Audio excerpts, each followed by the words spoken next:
एक बात मुझे परेशान कर रही थी कि अगर जमीला ने मुझे इंसानी रूप में भी पहचानने से इनकार कर दिया, मेरी आवाज सुनकर भी मुझे शनाख्त करने से इनकार कर दिया और सपेरों और महादेव के मंत्रों के एक बार फिर जेर असर हुई, तो फिर मैं क्या करूंगा? मुझे क्या करना होगा? फिर तो मैं उसे किसी सूरत अपने साथ न ले जा सकूंगा। पहले रोज की तरह वो दोबारा शोर मचा देगी और मुसल्लाह सपेरे वहां पहुंच जाएंगे, और मैं सांप की शक्ल में हुआ या इंसानी शक्ल में भी हुआ तो भी मुझे अपनी जान बचानी मुश्किल हो जाएगी। मैं इन ख्यालात की गुत्थियां सुलझाता बिल के अंदर सिमटा हुआ था। मुझे ये भी ख्याल आने लगा कि अगर इस वक्त मुझ पर गुंधरनी की आकाश बूटी का असर कम हो गया या कमजोर हो गया और मैं इंसान की शक्ल में वापस आ गया तो मैं बिल के अंदर घुट कर मर जाऊंगा। सांप के बिल के अंदर एक आदमी कैसे समा सकता है? मेरी तो हड्डियां चूर चूर हो जाएंगी। इस तसव्वुर से ही मेरे रोंगटे खड़े हो गए। मेरा जिस्मानी एहसास सांप से जरूर अलग था। मिसाल के तौर पर सांप अगर बारिश में भीगता था तो मैं नहीं भीगता था। मुझे पानी के जिस्म पर गिरने का एहसास नहीं होता था, लेकिन मेरे सारे इरादे सांप के साथ थे। सांप वही कुछ करता था जिसका मैं इरादा करता था।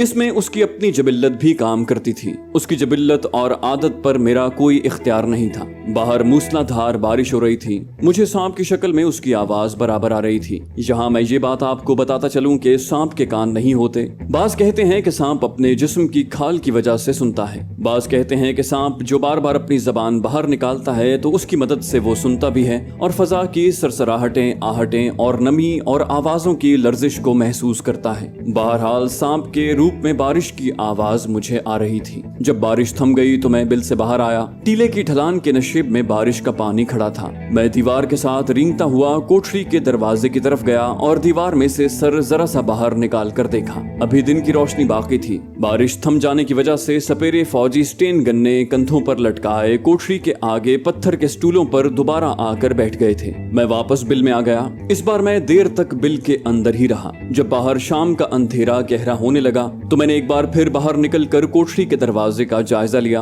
कोठरी के बाहर छज्जे के नीचे एक लालटेन रोशन कर दी गई थी। उसकी रोशनी में मुझे 2 की बजाय 3 सपेरे फौजी दिखाई दिए। मैंने अब बिल में घुसने की बजाय बाहर रहना ज्यादा मुनासिब समझा, ताकि जिस वक्त ये लोग मेरी बीवी को महादेव के आश्रम में ले जाने के लिए बाहर निकालें तो मैं अपना कमांडो एक्शन शुरू कर सकूं। ये एक सांप का कमांडो एक्शन था, या यूं समझ लें कि एक कमांडो सांप के रूप में एक्शन करने वाला था। मैं कोठरी के करीब ही एक जगह झाड़ियों में छुप कर बैठ गया। छोटा सा सांप कहीं भी छुप सकता था। मैं झाड़ियों की ओट में कुंडली मार कर बैठा हुआ था। शाम गहरी होते होते रात में तब्दील हो गई। सपेरे फौजी बैठे बैठे किसी वक्त उठ खड़े होते और स्टेन गन्ने हाथ में लिए कोठरी के आगे टहलने लग जाते। अचानक मुझे चक्कर से आने लगे। मैं कुछ घबरा सा गया। मुझे ऐसा लगा जैसे मेरा जिस्म भारी हो रहा है। उससे पहले जब मैं सांप के रूप में था तो मुझे अपने जिस्म का बोझ बिल्कुल महसूस नहीं होता था। मैं हवा या बादल के टुकड़े की तरह था। अब मुझे अपने जिस्म का बोझ आहिस्ता आहिस्ता महसूस होने लगा था। मैं फौरन समझ गया कि मेरे जिस्म पर गुंधरनी की आकाश बूटी का असर कमजोर होने लगा है और अब मैं किसी भी वक्त सांप से इंसानी शक्ल में वापस आ सकता हूँ। मैं घबरा कर झाड़ियों में से निकला और तेजी से सामने वाले दरख्तों की तरफ रेंगने लगा। इन दरख्तों में अंधेरा था।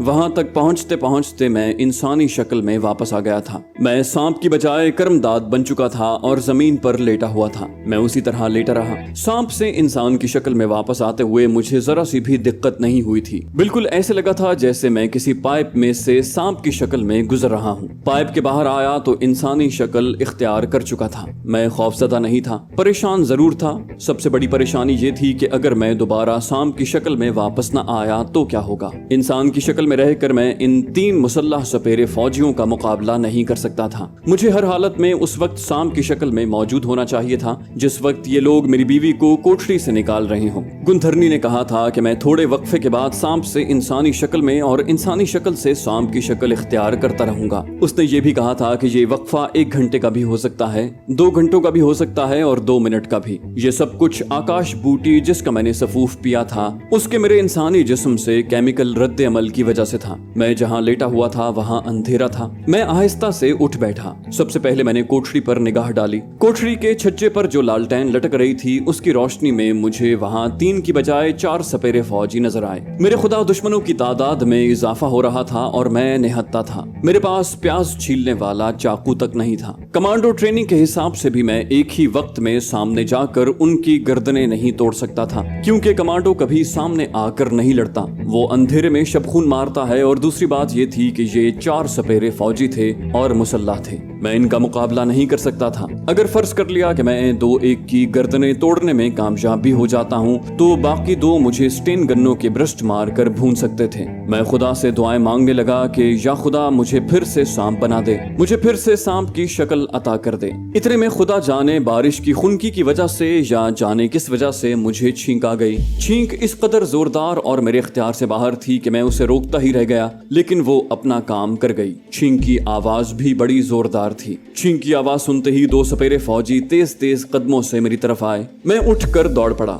उन्होंने स्टेन गन का ब्रस्ट मारा। ब्रस्ट उन्होंने ऊपर करके फायर किया था, वरना मैं वहीं खत्म हो चुका था। शायद वो भी मुझे जिंदा पकड़ना चाहते थे। उन्होंने मुझे अंधेरे में दौड़ते देख लिया। वो एक दूसरे को आवाजें देकर होशियार करने लगे। अचानक सामने से 2 आदमी निकले और उन्होंने मुझे नीचे गिरा लिया। इस दौरान कालकोठरी वाले सपेरे फौजी भी वहां पहुंच गए। उन्होंने स्टेन गन्नों की नालियां मेरे जिस्म से लगा दी और एक ने कहा, कौन हो, जल्दी उठो। मैं उठ खड़ा हुआ। वो मुझे अपने बाजुओं में जकड़कर लालटेन के पास ले आए। अब वो 6 आदमी थे। 4 ने स्टेन गन्नों का रुख मेरी तरफ किया हुआ था। एक ने मुझे पीछे से पकड़ा हुआ था और एक जो उनका सरदार लगता था मेरी तरफ झुककर मुझे गौर से देख रहा था। इन लोगों ने मुझे पहले नहीं देखा था। इससे पहले उनके साथ जो मेरी जंग हुई थी तो हम एक दूसरे से दूर रहकर एक दूसरे पर फायरिंग करते रहे थे। उस फौजी सपेरे ने मुझसे पूछा, कौन हो तुम, इधर कैसे आए? मैंने फौरन कहा, मैं शिकारी हूँ महाराज, जंगल में शिकार खेलने निकला था, अंधेरे में रास्ता भूलकर इधर निकल आया। मुझे ये भी ख्याल था कि कालकोठरी में बंद मेरी बीवी जमीला शायद मेरी आवाज सुन ले और उसे पता चल जाए कि मैं उसकी मदद को वहां पहुंच गया हूँ। दूसरे सपेरे फौजी ने सख्त लहजे में कहा, तुम शिकारी हो तो तुम्हारी बंदूक कहाँ है? तुम तो अपने लिबास से कोई जोगी मालूम होते हो। सच बताओ तुम कौन हो और तुम्हें यहाँ किसने भेजा है? तीसरे सपेरे फौजी ने कहा, ये पुलिस का जासूस है। इसे झांसी की सीआईडी पुलिस ने आलोप नगर की जासूसी के लिए भेजा है। इसे यहीं खत्म कर दो, ये हमारा दुश्मन है। सरदार सपेरा बोला, मुझे ये हमारे दुश्मन नाग मंदिर वालों का जासूस लगता है, या फिर ये वही जोगी है जो इससे पहले महादेव जी की नर्तकी को यहाँ से भगाने आया था। एक और सपेरे फौजी ने उस ख्याल की तायद करते हुए कहा, तुम ठीक कहते हो, इसको अभी महादेव के आश्रम में ले जाते हैं। महादेव जी खुद इसकी जिंदगी और मौत का फैसला करेंगे। मैं दुहाई देने लगा कि मैं मामूली जोगी हूँ, मेरा नाग मंदिर से कोई ताल्लुक नहीं है। मैं जंगल में अपनी कुटिया का रास्ता भूलकर इधर आ निकला हूँ। उन्होंने मुझे मारना शुरू कर दिया। वो मुझे घूंसे मार रहे थे, लाते मार रहे थे और कहते जा रहे थे, तुम दुश्मन के आदमी हो, नाग मंदिर के जोगी जासूस हो, हम तुम्हें जिंदा नहीं छोड़ेंगे। चलो इसे महादेव जी और गंगूली सपेरे के पास ले चलो।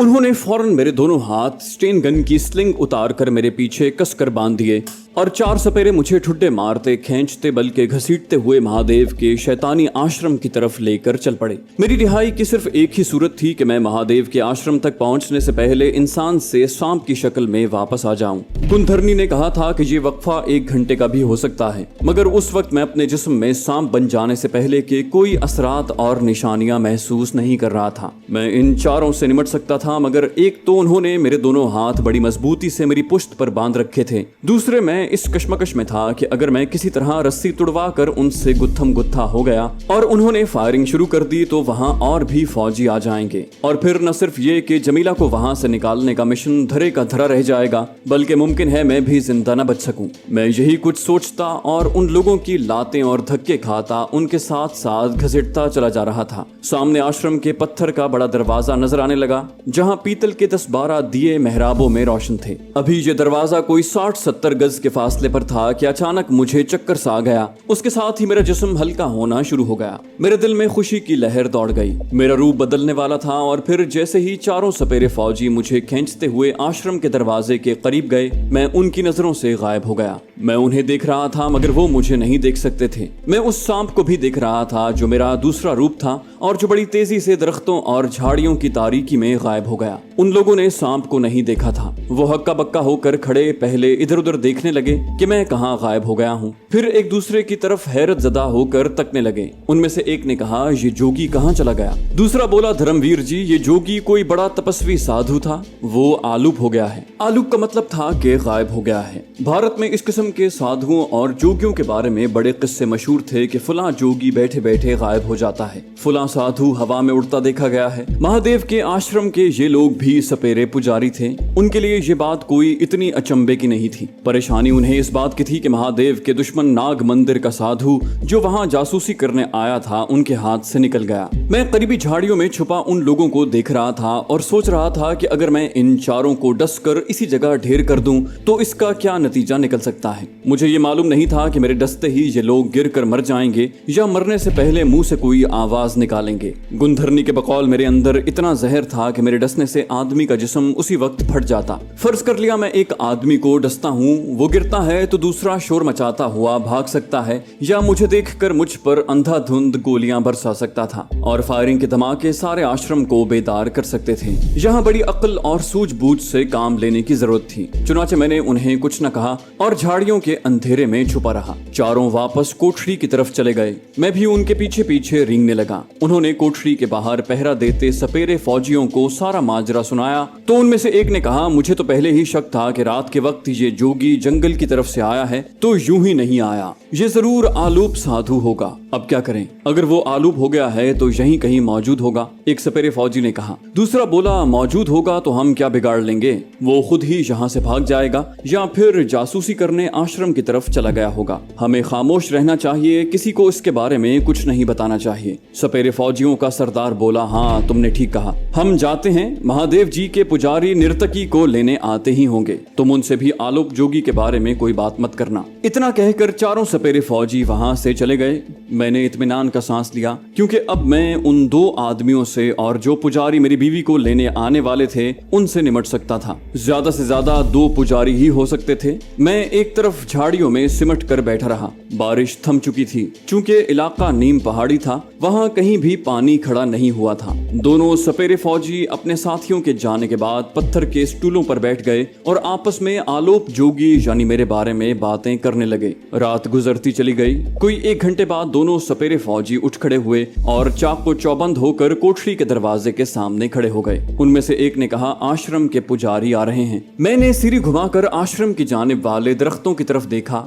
2 दुबले पतले आदमी गेरुई धोतियां और जनेऊ पहने हाथों में फूलों के हार लिए आहिस्ता आहिस्ता कोठरी की तरफ चले आ रहे थे। कोठरी के पास आकर वो रुक गए। उनमें से एक पुजारी ने कहा, हम महादेव जी की दुल्हन नर्तकी को लेने आए हैं। सपेरे फौजियों में से एक ने कहा, महादेव जी दुल्हन नर्तकी हम आपके हवाले करते हैं। ये कहकर वो एक तरफ हट गया। दूसरे सपेरे फौजी ने आगे बढ़कर दरवाजे के ताले को चाबी लगाकर घुमाई और दरवाजा खोलकर अंदर चला गया। थोड़ी देर के बाद वो कोठरी से निकला तो मेरा इंसानी दिल जोर से धड़क उठा। उसके साथ मेरी बीवी जमीला सर झुकाए सुर्ख रंग की साड़ी पहने चली आ रही थी। मेरा खून तेजी से मेरी रगों में गर्दिश करने लगा। उस वक्त मुझे ऐसा लग रहा था कि मैं इस सारे आश्रम को तहस नहस कर सकता हूँ। मैंने जमीला के चलने के अंदाज से मालूम कर लिया था कि वो बादले नाखास्ता चल रही है। वो महादेव के आश्रम में नहीं जाना चाहती और उसे जबरदस्ती ले जाया जा रहा है। वो कोई मजाहमत नहीं कर रही थी, लेकिन उसका अंदाज बता रहा था कि वो महादेव के आश्रम से हमेशा के लिए छुटकारा हासिल करना चाहती है। इसका मतलब था कि उस पर फूंके गए मंत्रों का असर जाया हो चुका था और वो अपनी असली हालत में थी और अगर मैंने उसे आवाज दी तो वो मेरी आवाज पहचान लेगी। मैं सांप के रूप में था और उसे अपनी इंसानी आवाज में ही बुला सकता था। इंसानी शक्ल में उसके सामने नहीं आ सकता था। ये मेरी मजबूरी थी। दोनों पुजारियों ने आगे बढ़कर मेरी बीवी के गले में हार डाले और कहा, हे सती सावित्री, हे बन सुंदरी, हे आकाश की अप्सरा, तुम्हारे पति देव महादेवता श्री महादेव जी ने तुझे अपने आश्रम में बुलाया है। हम तुम्हें लेने आए हैं, हमारे साथ चल। मेरी बीवी ने कोई जवाब न दिया। वो सर झुकाए खामोश खड़ी रही। जैसे ही दोनों पुजारी चले वो भी उनके पीछे पीछे चल पड़ी। इस काल कोठरी से महादेव के शैतानी आश्रम की तरफ एक छोटी सी पगडंडी जाती थी जो संगे मरमर की थी। उसकी दोनों जानिब दरख्त और फूलों भरी झाड़ियां थी। पगडंडी के आधे रास्ते में अंधेरा था। मैंने उस जगह उन पुजारियों पर हमला करने का प्रोग्राम बनाया था। चुनाचे जैसे ही पुजारी मेरी बीवी को लेकर आश्रम की तरफ चले मैं भी उनके पीछे चल पड़ा। मैं उनसे जरा दूर रहकर पगडंडी की झाड़ियों के दरमियान रेंग रहा था। आहिस्ता आहिस्ता मैं पगडंडी के करीब होता जा रहा था। पहले मेरी बीवी पुजारियों के पीछे थी। पगडंडी पर आकर उन्होंने मेरी बीवी को अपने दरमियान कर लिया था। वो आहिस्ता आहिस्ता कदम उठाते इस तरह चल रहे थे जैसे पूजा करने जा रहे हों। जब वो पगडंडी के आधे रास्ते में आ गए जहाँ हल्का हल्का अंधेरा था और जहाँ ना तो आश्रम के दरवाजे पर जलने वाले चिरागों की पूरी रोशनी पहुंच रही थी और ना काल कोठरी के दरवाजे पर जलने वाली लालटेन की रोशनी पहुंच रही थी, तो मैं आहिस्ता से पगडंडी के ऊपर आ गया। संगमरमर के पत्थरों से मैं अलग होकर घास में रेंग रहा था। मेरा टारगेट मेरी जानिब चलने वाला पुजारी था। पहले मुझे उसी पर अटैक करना था। जैसे ही ये लोग अंधेरे में आए, मैं तेजी से रेंग कर अपनी साइड पर चलने वाले पुजारी के पांव के बराबर आ गया और फिर जैसे बिजली चमक जाती है, बिल्कुल उतनी तेजी से मैंने उछलकर पुजारी के पांव पर डस लिया। दोनों पुजारी पांव से नंगे थे। मैं जल्दी से एक तरफ हट गया। मेरा ख्याल था कि पुजारी को जैसे ही अपने पांव पर मेरे दांतों की चुभन महसूस होगी, वो कोई ना कोई आवाज जरूर निकालेगा, मगर उसने कोई आवाज ना निकाली और धड़ाम से पगडंडी की झाड़ियों पर गिर पड़ा। दूसरा पुजारी घबरा कर उसकी तरफ बढ़ा और गिरे हुए पुजारी को उठाते हुए बोला, धर्मंता धर्मंता क्या हो गया? फिर वो जैसे डर कर पीछे हट गया। मेरा ख्याल है कि मेरे जहर से पुजारी का जिस्म फटना शुरू हो गया था। जैसे ही दूसरा पुजारी पीछे हटा, मैंने उस पर भी हमला कर दिया। मुझे खतरा था कि वो शोर मचा देगा। मैंने उछलकर उसकी नंगी पिंडली पर डसा था। वो भी बगैर कोई आवाज निकाले धड़ाम से गिर पड़ा। मेरी बीवी डर कर पीछे हट गई और इससे पेशतर कि वो डर कर वहां से भागती, मैंने इंसानी आवाज में उसे पुकार कर कहा, जमीला भागो मत, मैं हूँ करमदाद। जमीला ने जल्दी से साड़ी का आंचल एक तरफ किया और जिधर से उसे मेरी आवाज आई थी उस तरफ हैरान होकर देखने लगी। मैं इस बात से खुश हुआ कि उस पर महादेव के शैतानी मंत्रों का असर नहीं था। वो अपनी असली हालत में थी। उसने मेरी आवाज पहचान ली थी। मैंने जल्दी से कहा, जमीला खुदा के लिए मेरी बात गौर से सुनो। मैं इस वक्त तुम्हारे बिल्कुल करीब हूँ। मैं तुम्हें देख रहा हूँ मगर तुम मुझे नहीं देख सकती। हमारे पास ज्यादा वक्त नहीं है। सारी बातें तुम्हें बाद में बताऊंगा। फौरन सिंधिया की कुटिया की तरफ भाग चलो। मेरा कयास कहता था कि वो सिंधिया की कुटिया का रास्ता जानती थी, क्योंकि सिंधिया ने मुझे बताया था कि वो उसे लेकर अपनी कुटिया पर आएगी। जमीला अभी तक हैरत ज़दा होकर खड़ी थी। मैंने एक बार फिर उसको कहा, खुदा के लिए जल्दी करो। अगर तुमने मजीद वक्त जाया कर दिया तो याद रखो, फिर हम सारी जिंदगी कभी एक दूसरे से न मिल सकेंगे। मैं जो कहता हूँ उसी तरह करो। मैं एक खास तिलिस्म के असर से तुम्हें दिखाई नहीं दे रहा। यहाँ से निकलने के बाद मैं तुम्हारे सामने जाहिर हो जाऊंगा। जल्दी से सिंधिया की कुटिया की तरफ दौड़ पड़ो। क्या तुम जानती हो कि उसकी कुटिया कहाँ है? जमीला ने सहमी हुई आवाज में कहा, हाँ वो उस तरफ है। मैं बड़ी धीमी आवाज में बात कर रहा था। मैंने कहा, बस उस तरफ भाग चलो, मगर अपने आप को छुपाए रखना, कोई तुम्हें देख न ले। फिक्र मत करना, मैं तुम्हारे साथ हूँ। वो वहीं से झाड़ियों की तरफ हो गई और उसने मशरिक की तरफ उन दरख्तों की तरफ दौड़ना शुरू कर दिया जिनके अकब में सिंधिया की कुटिया थी। मैं भी तेजी से उसके पीछे रेंगने लगा। रेंगते रेंगते कभी मैं जमीला के दाएं जानिब हो जाता, कभी बाएं जानिब, कभी उसके आगे आगे रेंगने लगता।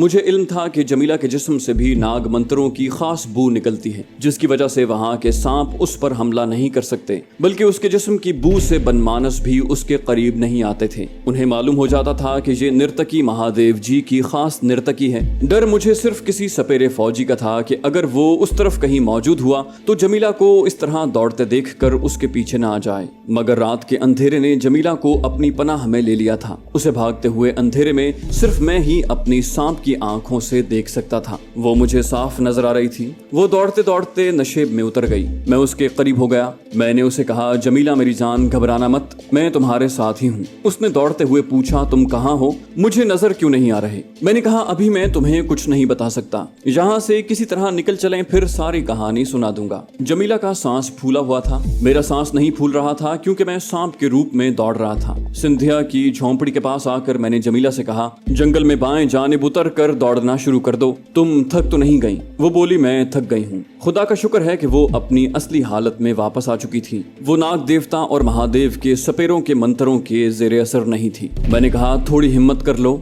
इस खूनी जंगल से एक बार निकल गए तो फिर ये लोग हमारा कुछ नहीं बिगाड़ सकते। रात की तारीकी में जंगल मुझे तो साफ नजर आ रहा था, मगर जमीला को मुश्किल पेश आ रही थी। जंगल वैसे भी घना हो गया था। बार बार झाड़ियां सामने आ जाती थी। मैंने देखा कि जमीला बड़ी दलेरी और बेखौफी से आदमखोर दरख्तों और बेलों के दरमियान से गुजर रही थी। वो दौड़ नहीं सकती थी क्योंकि जंगल में झाड़ झनकार इतना उगा हुआ था और दरख्त इतने करीब थे कि जहां दौड़ने का सवाल ही पैदा नहीं होता था। मैं इस ख्याल से परेशान था कि जब महादेव के आश्रम में पुजारी जमीला को लेकर नहीं पहुंचेंगे तो महादेव उनकी तलाश में अपने आदमी भेजेगा। जब उसे पता चलेगा कि काल कोठरी और आश्रम के दरमियान बाग की पगडंडी पर दोनों पुजारी मरे पड़े हैं और जमीला गायब है, तो वहां कोहराम मच जाएगा। महादेव की मुसल्लह फौज सारे जंगल को घेरे में ले लेगी। इसलिए मैं जमीला को लेकर खूनी जंगल से जितनी जल्दी हो सके निकल जाना चाहता था। तो दोस्तों ये थी हमारी आज की एपिसोड। उम्मीद करते हैं आपको हमारी कहानी पसंद आई होगी। जाने से पहले इस वीडियो को लाइक कीजिए और शेयर करना मत भूलिए। कमेंट करके हमें बताइए कि आपको हमारी वीडियो कैसी लगी।